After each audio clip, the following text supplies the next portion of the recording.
Dentro de la higiene industrial hay unos peligros físicos como son las radiaciones. Las radiaciones se componen de las ionizantes y las no ionizantes. Las ionizantes se miden con dosímetros o con medidores de radiación alfa, beta, gamma o lo que necesite neutrones. Pero hay un tema que son las radiaciones no ionizantes y una de ellas son las radiaciones ultravioleta. Y pues la pregunta es, ¿cómo se mide la exposición de los trabajadores? Pues la exposición de los trabajadores se mide con un radiómetro. Un radiómetro es un detector que tiene una celda, una fotocelda específica para medir la exposición de los trabajadores a radiación UV. No solamente cuando se trabaja en espacios abiertos, sino cuando se trabaja con lámparas, como en algunos laboratorios de microbiología, donde tienen que desinfectar las cabinas con ese tipo de lámparas.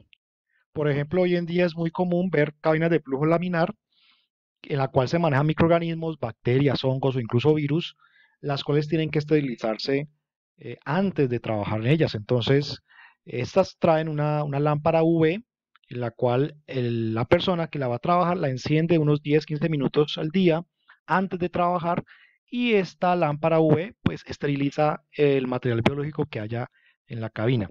Es por eso que uno debe conocer cuáles son los límites máximos permisibles y saber contra qué se va a comparar a la hora de evaluar la exposición a radiación ultravioleta.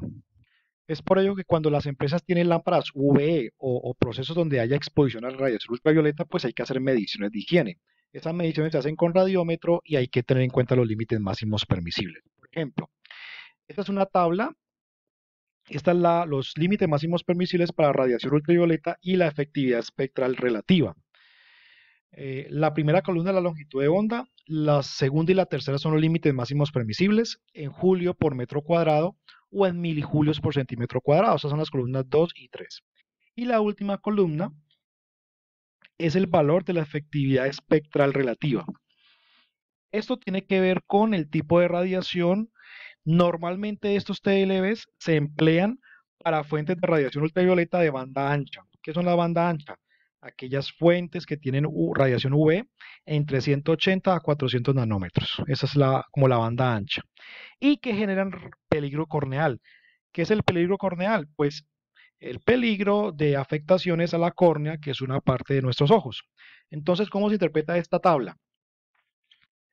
Si la lámpara emite radiación a 180 nanómetros, yo hago la medición con el radiómetro y ese dato no puede superar los 2500 julios por metro cuadrado o 250 milijulios por metro cuadrado, que es lo mismo. Si, por ejemplo, la lámpara trabaja a 200 nanómetros, cuando yo haga la medición no me puede dar más de 1000 julios por metro cuadrado o 100 milijulios por centímetro cuadrado.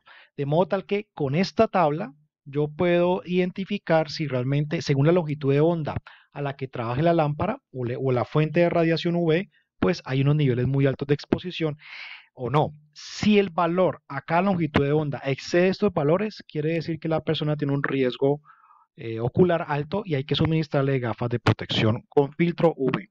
Esta otra tabla muestra los límites máximos permisibles para la radiación ultravioleta.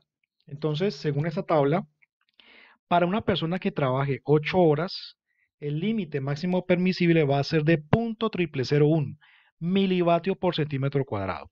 Una persona que trabaje 2 horas diarias expuestas a radiación UV, el límite máximo permisible será de 0.0004 milivatios por centímetro cuadrado. Y una persona que trabaje un minuto expuesta al día a radiación UV, el límite máximo permisible es 0.05 milivatio por centímetro cuadrado. Una aclaración, estos son los tiempos máximos de exposición para radiancias efectivas de radiación tipo UV actínica.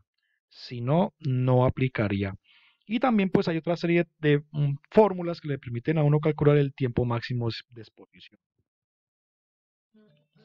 Este tipo de exposiciones pues le aplica, o este tipo de evaluación le aplica a personas que trabajan en espacios abiertos, le aplica para personas que trabajen con lámparas UV en cabinas de flujo laminar, en el sector de alimentos, sector salud, sector laboratorios, es decir, donde haya lámparas de tipo UV. Normalmente este tipo de lámparas pues trabaja con radiación UVA, UVB, UVC. Y eso es muy importante, ¿por qué? Porque ya se sabe que la radiación ultravioleta pues causa daños al ADN, es decir, por eso la exposición a radiación ultravioleta pues se considera que es una exposición a un agente cancerígeno. porque tiene la capacidad de alterar las bases que contienen o que conforman el ADN y es un agente cancerígeno. Ya se sabe hoy en día que el exceso de exposición a radiación ultravioleta puede causar melanoma, que es un tipo de cáncer de piel. Así que, pues, estos son los equipos que permiten conocer la evaluación, la exposición y también son equipos que permiten reconocer el riesgo.